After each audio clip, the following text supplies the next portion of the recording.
All right, everyone, welcome to our next session here on franchise sales. No virtual conference would be complete without a little bit of technical difficulties. So we're just having a little bit of that right now. Red, happy birthday to you. He's having some problems with this video, but we do have Erik, Marcos, and Ryan here live to talk to us about franchise sales. No better people than them to talk to us about how you grow a business through selling franchises. And so what I'll do is remind you the format. We're taking 30 minutes of moderated conversation. Erik's going to step in as our moderator temporarily here to help guide the conversation. And then we're going to go after that 30 minutes to Q&A. So if you notice at the top right-hand side, you'll see a feed where you can chat, and then Q&A where you can load in any questions you've got for our panelists. At the end of that 15 minutes, so quarter minutes to the hour, we'll break. You guys can head to the lounge or the arenas for networking, grab lunch, and then we'll be coming back at 1 p.m. Central to talk tech and software. Keith Gerson will be moderating that session for us. Really excited about this one, guys. Thank you all for participating and being here for us. And I will jump off stage and be back in. Oh, that was Red's birthday present right there. I don't know what I did differently, guys. I logged in 3 different times, and the third one was a charm, baby. Hey, I'm glad you made it, Red. You'll be moderating then. I'll jump off stage. Looking forward to hearing from you all. Oh, man, nothing like some drama on Big 5-0. Welcome, guys. This is a franchise sales webinar, right? The Home Services Summit franchise sales, but I think we were unanimous in disliking the word sales. This is about franchise development. Thank you. We're professionals here. Our candidates have to qualify. We're just not selling them. So we're going to talk about that today. We got 3 seriously world-class rock stars on the panel. We're joined by Ryan Zink, Erik Van Horn, Marcus Moura. So we're going to keep we only got 45 minutes. So we're going to keep our discussions, our answers quick and short. Please enter your questions on the side as you heard. So guys, first, please introduce yourself. Erik, let's start with you, sir. Hey, Erik Van Horn. I've been in franchising for almost 20 years. Started out as a franchisee, and over the course of 19 years, I've owned 7 different brands in about 8 different states. I am a franchisor, new franchisor, with my business partners, Josh Skolinek and Zach Butler, which many of you guys know. We have Mighty Dog Roofing, and we have Horsepower Brands, where we're going to be acquiring more home service brands to turn them into franchises. That is an exciting story. Thank you, sir. Marcus Moura. Oh, can't hear Marcos. You're on mute. There we go. Now I'm not the only guy that messed something up today. There you go. There you go. Hey, guys, Marcus, one of the co-owners of Amada franchise.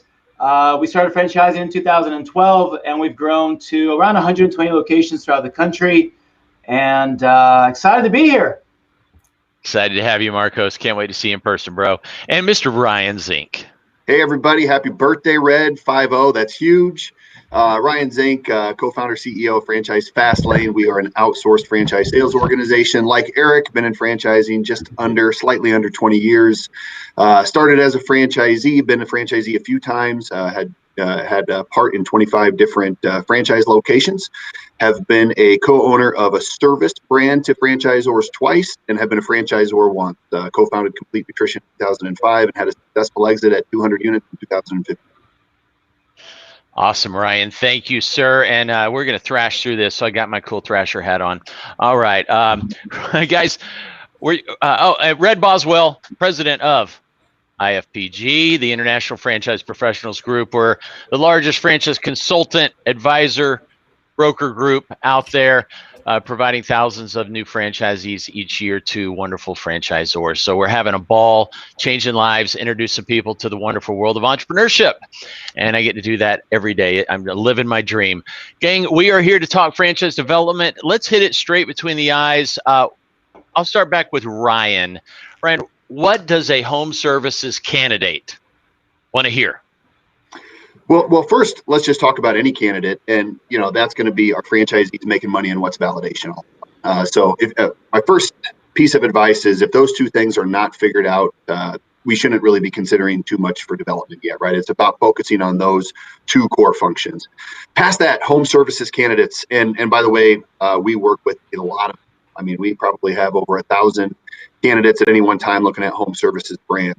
So we speak to them a lot. They're looking for, they love low risk.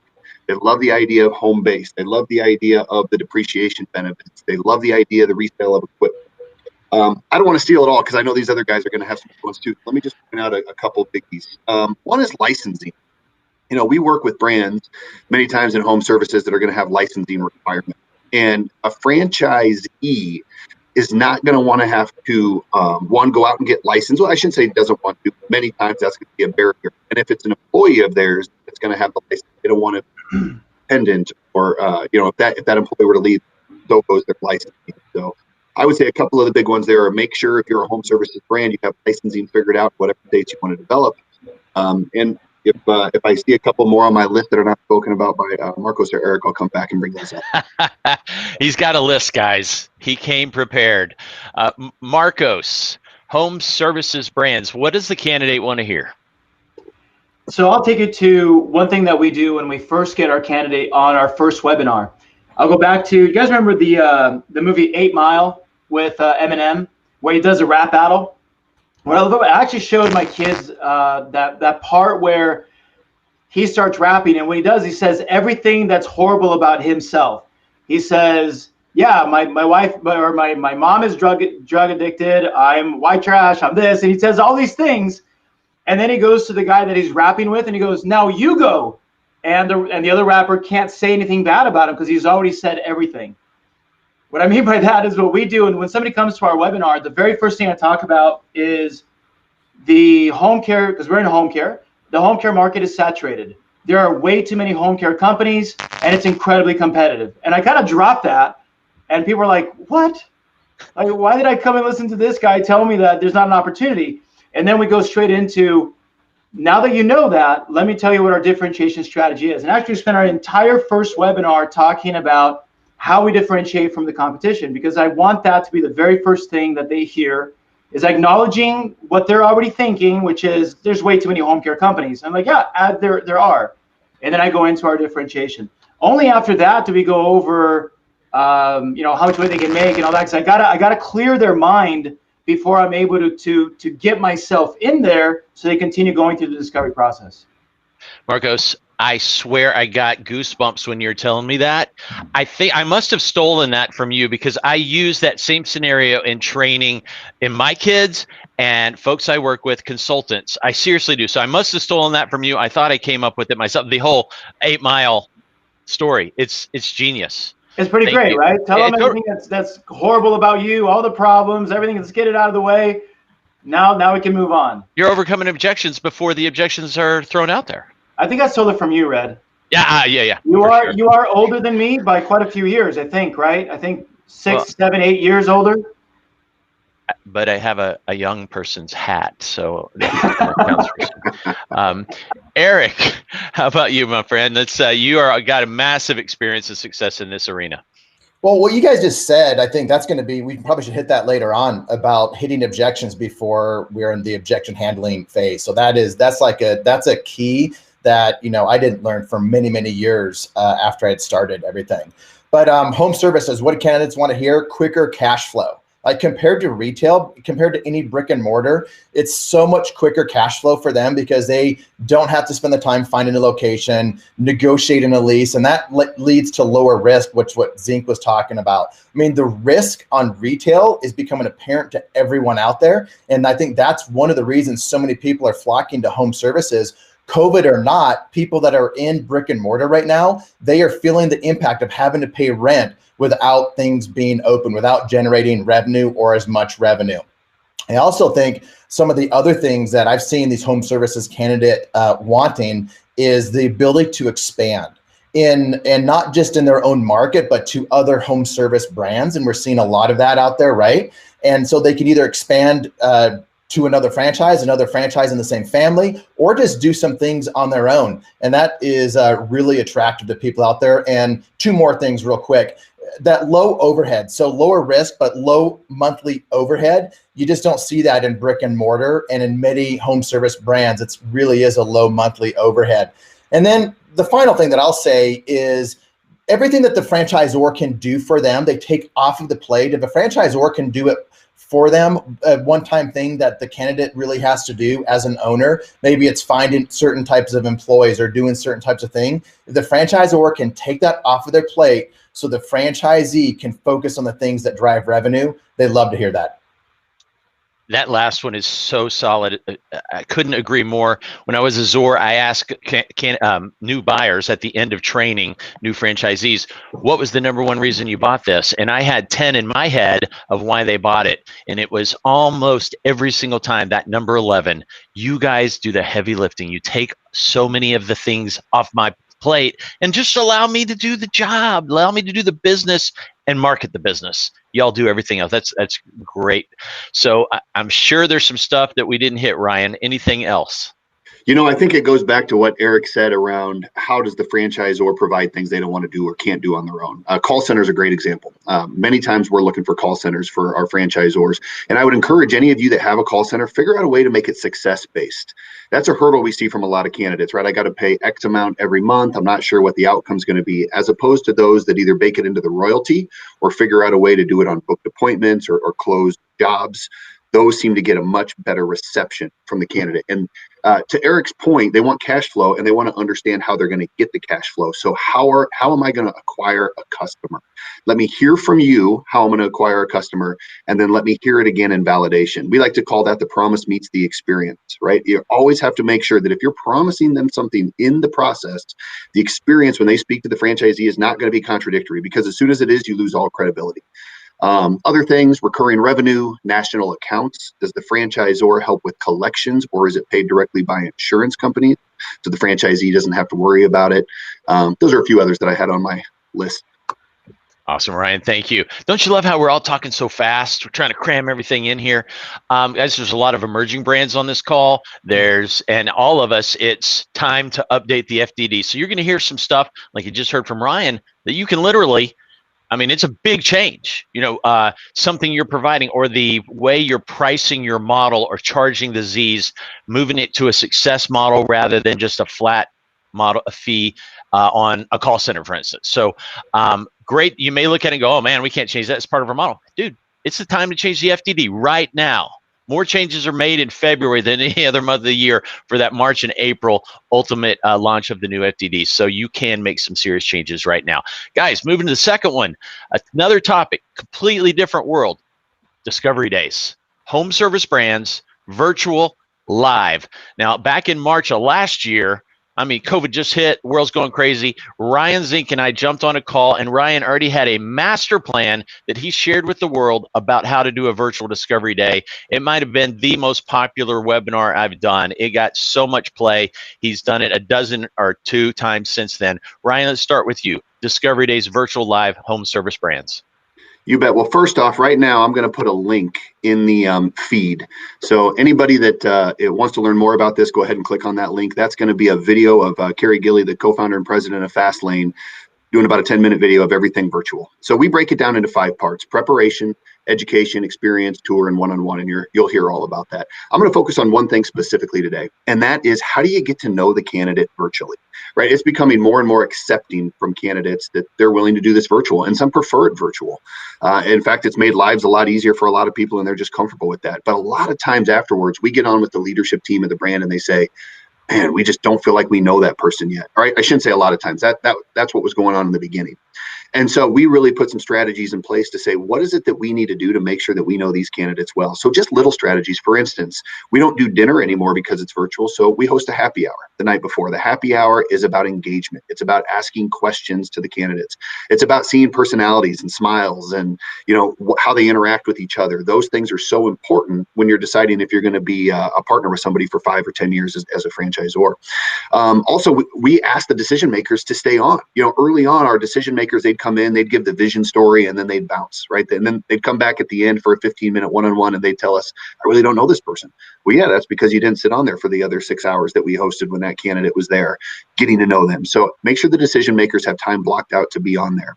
whoever your presenters are, they need to make sure they are baking in regular times where they say, are there questions? Red. Erik, what do you think? Marcos, can you tell me a little bit about your feelings on this? Because what that does is it pulls those personalities in. Otherwise, many people may just sit and digest. So what I would tell you is there's lots of things you can do about a good virtual discovery day, but really focus on how do you get to know the personalities of those candidates. Marcos, Erik, we don't need you guys. We got Ryan. It's solid. Erik, what can you add? Listen to everything Ryan said. That's exactly what I'm going to do. We're not doing virtual discovery days right now. Not to say that we won't, but we're just not doing them right now. So some of the things that we're doing for like home service brands, normal discovery days, and just to be clear, we've, Zach and Josh have done, a ton of discovery days in home service brands. I've done a ton of them in brick and mortar. And then as a consultant, I've seen it from that angle. So I'm just going to talk about like our first discovery day that we did at Mighty Dog Roofing. And it was one of the best first discovery days that we've had. So not letting anybody in. So this is just generic type information, but it's something that I think is important. So you just don't let anybody in. Easier said than done, right? But a bad apple will really hurt the good apples there. They'll bring up unnecessary objections. And not only that, good candidates see bad candidates, and it's a reflection of the brand and reflection of you and who you're letting in. So, if you can control that, especially, if you don't have a large brand right now and there's only a handful of people going to discovery days, that's going to be really important. If you don't have a lot to show off in terms of equipment or, anything that's going to wow them, then you need to wow them with your team. You need to wow them with your vendors. You need to wow them with the infrastructure, the things that you've built, the technology, the things that you're going to do for them, which is what you and I were talking about earlier, Red, the things that we will do as a franchisor for you as a franchisee. And then the last thing I'll mention is just doing the right prep. And this is for virtual or just a face-to-face discovery day. It's all about the week or 2 or 3 leading up to discovery day that makes a discovery day really solid. And the discovery day is a decision day, and you want them to leave and being able to make a decision 2 or 3 days later when you call them. That needs to be set up beforehand, way beforehand, so you can get all the other questions handled, whatever they might be. So decision day is really, at discovery day, and it makes everything so much smoother. Because this is what happens, whether you're an FSO, you're a brand doing it yourself, it's really, you get them to discovery day, and it almost feels like that's the end of everything for you as the salesperson. But it gets really hard if they can't make a decision soon after that. Then you're trying to manage a pipeline of new people coming in and closing people as they've already been to discovery day. And that's when you start to lose people. Amen. Before I go to Marcos, Erik, don't you agree that the close is really the next logical step? It's not even like you're some closer. It's just it's time. They got their pen in the hand and they're ready to sign because you set the proper expectation. It is the next logical step in their journey. Have you, Erik, called it anything besides Discovery Day? I've always called it Discovery Day, and that's just what I grew up with 19 years ago. It was Discovery Day. But to your point, Red, on that, a lot of what I've discovered along the way, whether it goes back to what we were originally talking about with Marcos. You handle objections before they become objections. I started the podcast Franchise Secrets so I could handle objections before they became objections. I would talk about Discovery Day and what to expect during the Discovery Day and after Discovery Day on that evergreen podcast. So when candidates would listen to it, they would hear that through the lens of Erik's not trying to get me to buy anything right after Discovery Day. That's just how it's done. So they hear it differently when they're hearing it outside of a sales role or somebody telling them like, this is what's going to happen after Discovery Day. So any brand can do that, whether it's just you on somebody else's podcast, you create your own podcast, or you just put an article out there, something out there, some evergreen content that just talks about expectations like that. And then it just becomes, this is the norm. Yeah. Yeah, they don't feel like they're closed. They're asking to close. Yep. Marcos, Discovery Days, live in person. I've got nothing better to add. Like, that was fantastic. And what these guys shared is perfect. I'll just share that we used to do them live. We're doing them online. It's been a huge learning experience. And everything Ryan said, everything Erik said, Red, what you said is right on. I mean, do exactly what those guys said. We're still learning. That's it.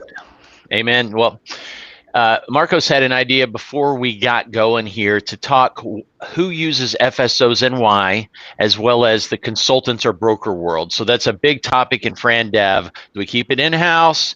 Where do the leads come from? Is there any bigger topic, really? So, Marcos, let's go back to you. And by the way, I apologize if my eyes are puffy. You guys recorded a birthday video for me, and I watched it right before this. Maybe that's why my technology was messed up. It got all wet from the tears. Thank you for the beautiful IFPG put it together, and surprised me this morning with a 30-minute video of like 100 friends all saying nice things and lying about me. Thank you. I didn't know. No one asked me to say anything on your video. I didn't even know you had a video. How did I not know? I think they only sent it to friends. That is unbelievable. I'm going to send you a 3-minute video of me gushing over you. Okay? Oh, thank you. Oh, blessed. Marcos, we're back on FSOs. Your thoughts on franchise sales organizations outsourcing the franchise development process, as well as consultants and brokers who are the lead provider. What are your thoughts on both of those? So for me, it's been a little bit of a journey, and it's, to be honest, I remember a time where I would say, there's no way I'd work with brokers. And that came from the fact that when we launched our company, it was at an age where there weren't broker communities that would take us. At that time you had like Friend Connect, who we talked to, and they're like, yeah, we don't want you because we were too small. And so that's changed. And so I've actually adjusted my thought process there, and now we actually work very much with IFPG, and you guys provide us with amazing prospects. You guys are the main broker network that we use, and Red didn't ask me to say that, but it's true. And so it's been an evolution. And actually, for a long time, I would also say that I would never use an FSO, that I would never go outside. But that's just because of how I grew up. And as I've matured in the industry, there's so many brands out there that have had incredible success and incredible exits, by the way, working with the right FSO. So I've really changed on this. I think it's dangerous for you to think that there's a one size fits all, and I think it's dangerous for you to go to somebody that you admire in the industry and they tell you don't do this or do it this way, do it that way, because every brand is different. Every founder is different. Every model is different. Every type of prospect you're looking for to join your brand is different. I think it's one size fits all. I think you got to do what's right for your brand. What was right for us was to do everything internally. We've never outsourced. And in fact, out of our 120 locations, maybe 10 of them came from franchise consultants. But that's just what worked for us. So get knowledgeable, interview guys like Ryan Zink, interview the broker networks, find out what your ability is to attract the right entrepreneurs on your own, and then make the best decision for your brand. And in the end, there's no judgment. It's just whatever decision is best for you and your brand and what you want to accomplish. Absolutely right. Mr. Van Horn.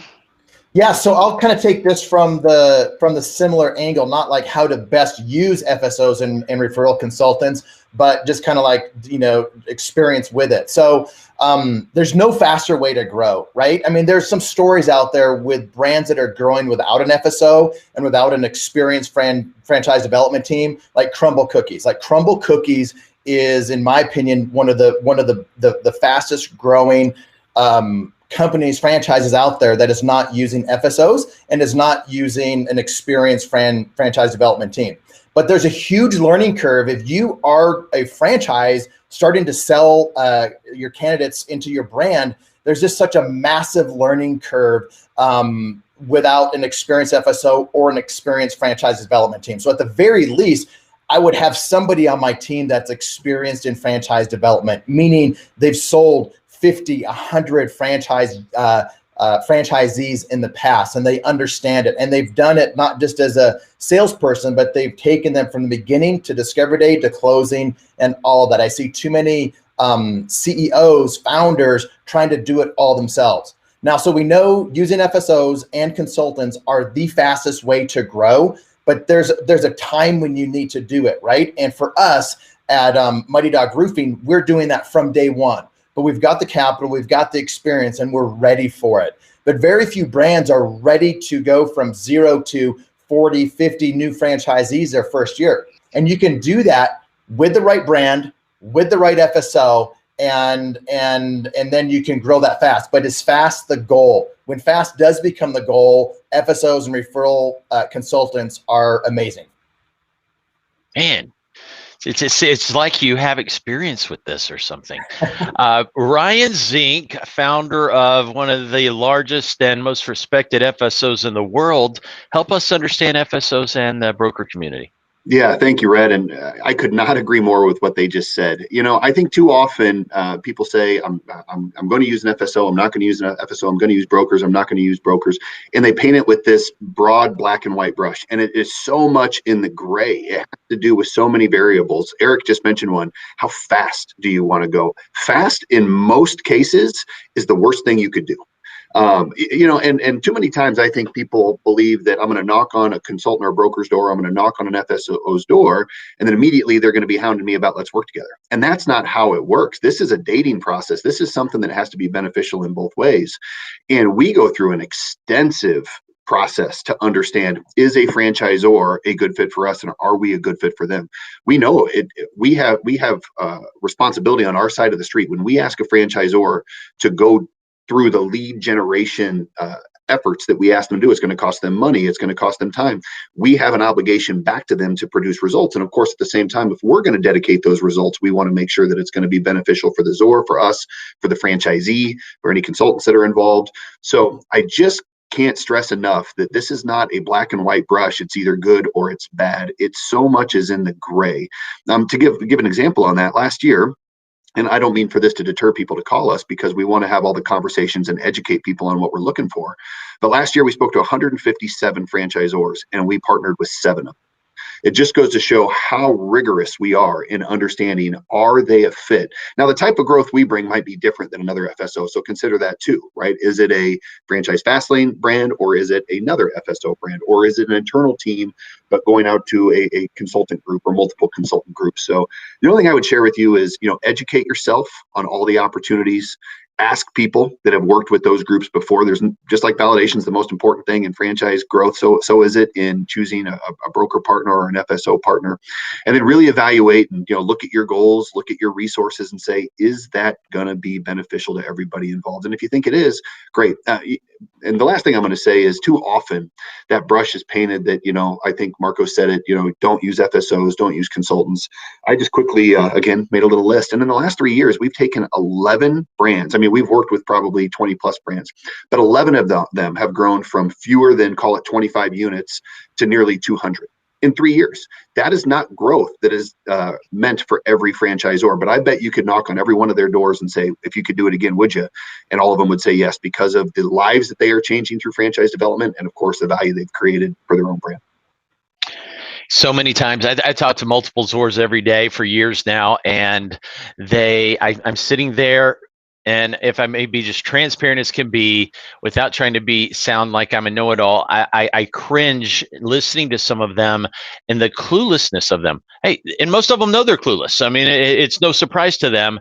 This is a new world. They have built an incredible business, but they've never been a ZOR, a franchisor. And so they need an FSO so bad, is what I'm thinking over and over and over. And I've sent dozens of folks to Ryan and several other great FSOs, because they know their business, but they don't know franchise development, and it's such an art. And then take it to the next level. If you decide to use franchise consultants, brokers, matchmakers, advisors, mentors, etc., to grow and as a lead source, then a big part of that, getting those leads from those hundreds of consultants, is the trust in you and your Fran Dev team. Well, if the Fran Dev team is a known entity, such as a well-respected and successful FSO, then you're already 90% there. You don't have to invest that year or 2 or 3 into building the relationship and the trust. Now, you've already got it just by the fact that you're working with the team that's already got the know, like, and trust established with the hundreds of consultants. So one other thing I'll mention is, I was a ZOR, worked in for a decade and a half, about a half a decade ago, and got introduced to the consultant world. I laughed at the CEO when he told me they work with brokers, because I said, we don't need them. I'm a marketer. I know Fran Dev. Who in the world needs those guys? let's grow up. It was my haughty attitude, but he was already working with some consultants. I said, well, I'll take the leads. Man, I was floored. I was humbled in the fact that no longer was I going through 400 leads to get one deal. I was going through 14 to get a deal or 8 to get a deal. And the deals were so much more pleasant through the process. I had educated, informed, qualified, mature buyers. It was just a new world for me. So I started loving FranDev again, and had a lot more success in it. One other thing to note, to give a great example, at least in my mind, a few years ago, I was a global chief development officer for Azure. He asked me to put together a budget to get to a certain number of deals. And I gave him 2 budgets. I said, give me 1.2 million. This was some pretty big deal volume. My annual marketing for getting FranDev deals, 1.2 million, or give me 200,000. The difference being $1 million. And he's like, what's the difference here? What's the different strategies? I said, the 200,000 is working aggressively with the consultant community. And I mean aggressively, or 1.2 is marketing traditionally. And he said, well, I'm putting $1.2 million at risk. Yeah, you certainly are. Or you can put 200 at risk. The financial risk, I think we'll get the same results either way. Ultimately, with the consultants, we might pay a little more. It might be a $1.4 million all-in investment after the fact. The difference is we risked $1.2 million versus risking 2. So that's a real story. Anyway, guys, thank you for that. That was a fun little exercise. We are at 32 minutes in. I'm going to check to see if there are any questions over here. We've got plenty of other things to discuss. All right, Roxanne, we have Discovery Days, MYTD, every week of the year for our 9 brands. Connect with Authority Brands if you want to. Oh, that's not a question. Sorry. All right. That's a sales pitch. Way to go, Roxanne. Well done. Guerrilla marketing at its finest. Explaining how you are special. Ryan, that was your idea. Explaining how you're special. Yeah, and I know that was my idea, and then I was trying to remember the context of the question. It's ultimately about what we do, our companies, right? It is. I mean, yep. You're talking to candidate. You're a home service brand. They want to know how you're special. They got 18 others they can consider. What makes you the one they should fall in love with? Yeah, absolutely. Well, first off, they have to understand how the promise meets the expectation. Or the experience. Excuse me. The promise meets the experience, and so when you're aligning with them on the front end, it's like Erik has mentioned. How do you set expectations of what you are, what they're looking for? Does it align? And man, make sure that you are so right on point with what it is that you do. So when they don't get 4 or 6 weeks into it later and they get into validation or they get into that FDD or they get there for discovery day and they're like, wait a minute, this is not at all what I thought it was going to be. I thought this was going to be semi-absentee and you're asking me to work full time for the first 2 years. Or I thought this was going to be a cash flow business and I just found out, oh yeah, it's a great cash flow business if I look at the FDD, but really it takes me 2 part-time seasons to get there. Whatever that is, just please be so specific in how it is that your brand is going to benefit. And anyway, I think I'll leave it at that. Just make sure expectations are set and the promise is going to be met when they get into the process. Erik. Yeah, so this is a challenge that every franchisor faces. A candidate looks you in the eye or on the phone call and says, how are you different? Why am I going to do this with you? Why don't I just do it on my own? Or why don't I go with this other franchise? And you need to have the things that at your core that you believe are different about you. And so I'm going to tell you one of the things that I think is different about us at Mighty Dog Roofing, but I'm not doing it to say this is the thing that's different. I want you to kind of listen to this and you find your thing that's different. One of the things for us is, I'll say it this way. You never want to buy a franchise with somebody that hasn't been in franchising before. You always want to be in a franchise with somebody that's founded at least one franchise before. And for us, that's Josh Skolinek. He's not only done it once, but he's done it twice, and this is the 3rd time. And that's why I partnered with him. And I have a ton of franchisee experience, and I've seen the best and the worst of franchises over almost 20 years with 7 different brands. So I had the franchisee experience along with my business partner, Zach Butler. So with us, we're the dream team. And so, that's how I think we're special, everyone, but I'm not saying that you're going to have a different story. That's just my story. You need to understand if it's you have something that's so special about your brand or your technology or whatever it is, but that is like, you believe at your core makes it different. And I've been saying it for years with me, like there's great brands. We all know there's great brands out there from people that don't have franchisor experience.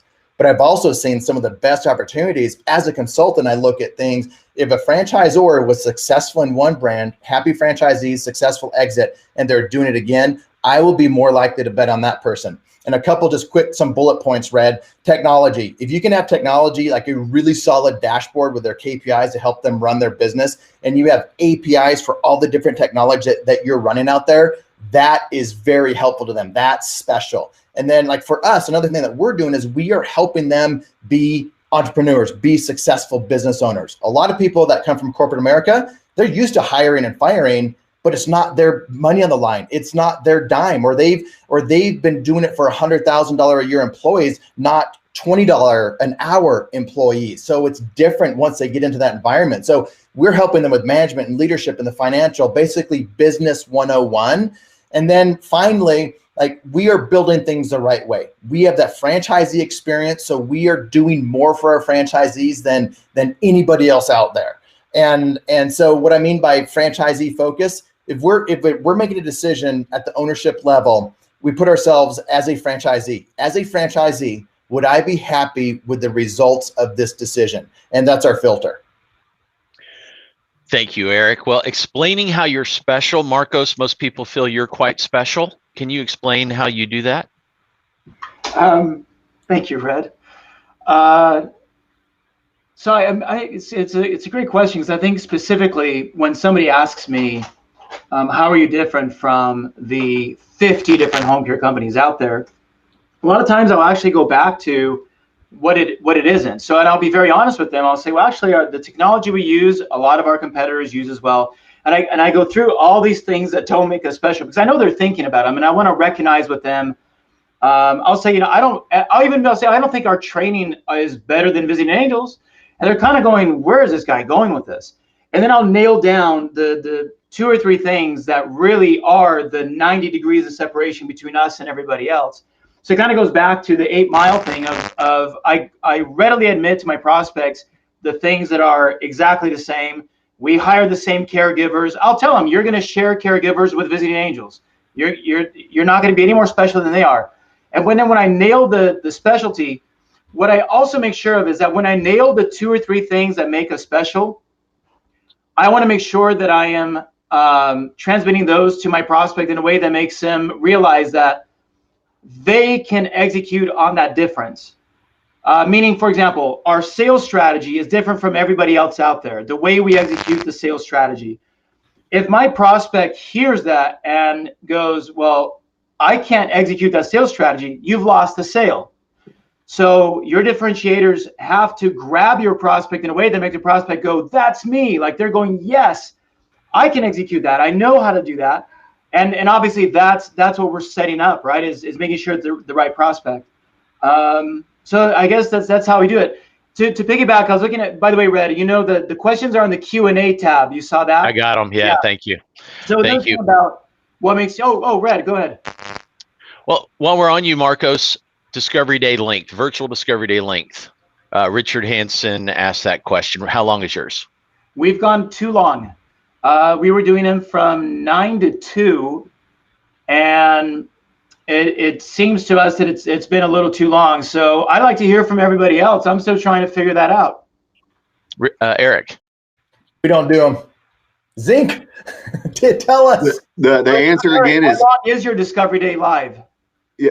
Was that for me, Marcos? Well, hit Erik. So if you don't do virtual, Erik, how long is your live Discovery Meet and greet the night before, and then it start in the morning and in for an early evening flight out. Thank you, Ryan. Yeah, the answer is it depends on the complexity of the business and how much the leadership, how much time the leadership wants with the candidates. And so we always have the happy hour the night before, and that's because of what I said earlier. We want to get to know the person on a personal level. And then some of our Discovery Days the next day are 9 to noon. Others are 9 to 2. Others may even go a little bit longer depending on the lengths of the one-on-ones. But I would say it just depends on the complexity of the business and how much you need to go over. Awesome. Hey, can I ask a follow-up question to that? my kids playing piano. Follow-up question to that, Ryan and Erik, is how many speakers? Because what we've done in the live is my two partners, who are the founders of the brand before we ever started franchising, they lead the entire thing. But when we went virtual, we found that it's tough to have one speaker or two speakers go through the entire day. Are you switching that up on your virtual of having multiple speakers? Oh yeah, 100%. We have one moderator, and so the moderator is somebody that's going to pop in before and after everyone, kind of introduce what you're going to hear about, send them off to breaks, tell them to come back. But we don't have anybody go more than once typically. The founder is going to kick it off with the vision, and we'll usually say if a founder wants to go 40, 45 minutes, so be it, because that vision story can get a little bit long. But after that, we typically don't like people to go more than 30 minutes. We want to, when you're sitting in a chair, you're focused on a screen, we're trying to take breaks as often as possible. That's great feedback. Some of our sessions are going for like an hour and a half, and we're realizing it's just too long. You can't sit in a video that long. Mm. Guys, Adam has a question. What marketing strategies, tactics are you using besides consultants? Erik? Is there anything else besides consultants? Let them spend their money, right? Yes. We actually are going to, I'm starting to use LinkedIn. I'm working with some of the brightest LinkedIn people out there and learning from them on how to generate leads, have that perfect avatar in LinkedIn. So LinkedIn is one strategy that we are going all in on this year. How about you, Ryan? Yeah, we do a lot in social as well. It's funny, when I was first introduced to the idea of marketing a franchise on Facebook, I said, on Facebook, I buy, sweatpants that show up in plastic that don't fit me right. How's somebody going to buy a franchise? And then we got into it, and we were just amazed at understanding if you have the right audience and the right message. I don't want to give anybody a misconception here. Don't advertise on any social media platform if you don't have the right process once that candidate comes in, right? We have the team in place. We know every day how many leads we need, how many our lead qualifiers need to call, how many they need to send over to a brand, what the closing rate is going to be, average number of territories. I can tell you based on our spend exactly how many leads we're going to get and what that's going to turn into deals 60 days from now. And so please have all that set up. Don't just expect to turn on an ad, but lots of social. We're launching a new website in about 4 weeks. It's really going to be optimized on SEO. So we're going to start getting into that as well. And then if you look at FranConnect's report, referrals. Referrals are one of the most important ways to get new franchisees. But again, don't just throw some minimal referral incentive out there and think that you're going to get leads. Referral programs we found need to be fun. Think about it like a March Madness bracket or something like that. Like, how are you going to create competition and fun and excitement around a referral program? Otherwise, it's not going to work. Awesome, Ryan. Thank you. Marcos. Yeah, so I think a lot of you guys know, we leverage LinkedIn quite a bit. It's actually our main go-to. We spend about $14,000 a month on LinkedIn, and it works really well for us. And I think the way, and it's not that we are LinkedIn advocates. We're advocates of the fact that you can find people there based on who they are. So I think what you need to think about is if you're looking at the audience you want to attract, if you know who they are, where they work, and what their careers are, then you can go to LinkedIn and target them specifically. If you're looking for folks based on what they like, who they follow, and brands that they follow and income, then I think LinkedIn and the other Facebook and those other platforms can be really good. But Ryan is right. When you're advertising on those platforms, you need to realize that they're coming in. If your funnel was like this, brokers are bringing people in at about here in the funnel. When you're advertising on LinkedIn and Facebook and those places, that prospect is coming in like over here in the funnel. They're way top of funnel, right? They didn't wake up that morning and go, I'd like to buy a franchise, and go into franchise gate or something like that and then end up with a consultant.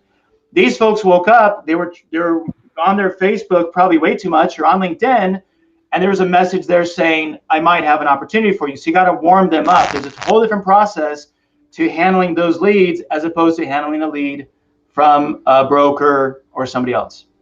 Let's try to get one more question Real answered. quick on that, Red, can I Yeah. say something? Please. I said LinkedIn. The reason I said LinkedIn and not a bunch of other things is because I knew there was an expert to go to that actually works and knows how to make it work. So I'm not trying a bunch of different things. I'm going to the people that are making it work. So if it's pay-per-click or whatever it is, find out why it works and then execute on somebody that's already doing it. Erik, multi-unit home service brands aren't known that well for multi-unit. It's typically brick and mortar. What are your thoughts? Any success? And also, you might throw in there area development, area developer schedules. I was just talking to, I was on Clubhouse the other day talking to a private equity guy that invests into big food concepts. And when I'll say it this way, when I sold Solo Salon Studios, which is my largest exit, we had 12 locations open. We bought the rights to develop 3 more. So we bought 12 units right away. We bought 3 more. And what that did is it gave us room, gave us negotiating power. And any real buyer that comes in wants to have runway. They want to be able to grow into whatever territory that is. If it's expanding into 2, 3, and 4 more locations as a brick and mortar, or they have white space, they have the ability to go out into your current market and they have the ability to grow it. That is really, really good on an exit. So I recommend to everybody to get as big of an area that you can grow and even a little bit bigger if you can afford it, but you need to be able to service it and do really well in that market. But whether it's home services or brick and mortar, it doesn't matter. Get a little bit, I would say like a 3-pack. Typical thing is a 3-pack that I would want my candidate to be able to do because you want somebody to grow into that. But Erik, what if a ZOR doesn't have defined territories? They're just wide open. Any kind of secrets to be able to, I mean, you know, in owning a business, you want to sell more to the same person, right? And so you've got somebody that wants to buy more, but you just don't have anything more to give them. Ever had, I'm putting you on the spot here, ever had that opportunity where you figured out a way when there's no boundaries to be able to offer them something additional? Boy, I don't know. That is really putting me on the spot. I'm trying to think. Is there a industry? I tell you what, you add a second franchise opportunity. Yeah, exactly. Or you pressure them, whatever it is you're going to give them. You pressure them that somebody else is going to come into that, and that's where it's great for somebody else that is able to go into a no boundary type franchise. It's great to be last to that franchise because you can really clean up and take advantage of somebody else's already doing the marketing and different things like that. And I know there's certain ones that are like in the apartment management of homes and apartments and things that are kind of like that. We're about to get the hook from Scott. Ryan, any thoughts on that? Very quickly, we could do an entire call on territory definition, but let me tell everybody here on this call that there is many more reasons, in my opinion, to buy multiple territories of a home service-based business than a retail. You're going to cash flow, like Erik said, quicker. You can typically, depending on the cost of that business, you might be able to roll it all into your first and single SBA loan, where you can't do that on physical location. If you're a Monster Tree franchisee, you only got to buy one lift, and it could go around to all the territories. You share employees. I know we're getting the hook here, but it's such an important topic to think about. Set it up the right way on your core customer. Make sure you educate the candidate using some sort of mapping tool, and then show them the incentives of the additional territory. This has been great. Red, Marcos, Erik, you guys are just rock stars. Thank you so much for everything you shared here. As you can see, we've got a lot more questions that have been left unanswered. So what I'm going to do is invite you guys, JC, Carrie, Zach, Adam, thank you for your questions. Feel free to jump into the lounge after this. Our speakers will go there and visit on the tables. You can go one-on-one and ask them questions. They can answer them for you. Before I just shut this session down, I want to put a plug out there real quick for our next session on tech and software. It's been brought up a couple times during this conference in the past 2 days, how important technology is. We've got Keith Gerson, the president of Friend Connect, who will be there leading that session. And following that, we have a session on vendor best practices. And I'll just put a plug in this one as well. We've got a few franchisors there. In fact, one of them, Andy Bell, he'll be moderating the conversation. He sold 60 plus franchises in 2020 through an amazing vendor partnership relationship with Ace Handyman. So I highly recommend you attend that session as well. Thank you, everyone, and we'll see you soon.